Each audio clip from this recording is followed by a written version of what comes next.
You ask Tiger to calculate. This deals with linear inequalities with one unknown. The final result is x smaller than -22. Let's solve it step by step. Group all constants on the right side of the inequality. Add 10 to both sides.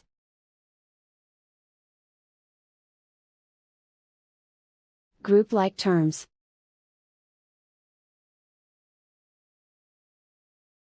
Simplify the arithmetic.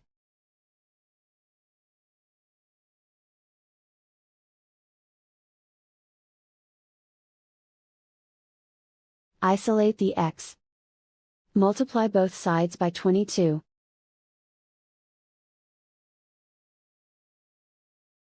Group like terms.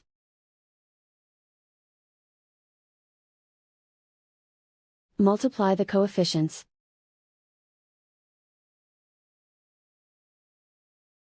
Simplify the fraction.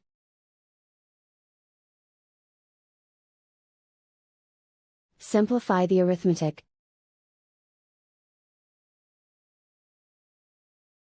Plot the solution on a coordinate grid. And so the final result is x smaller than -22.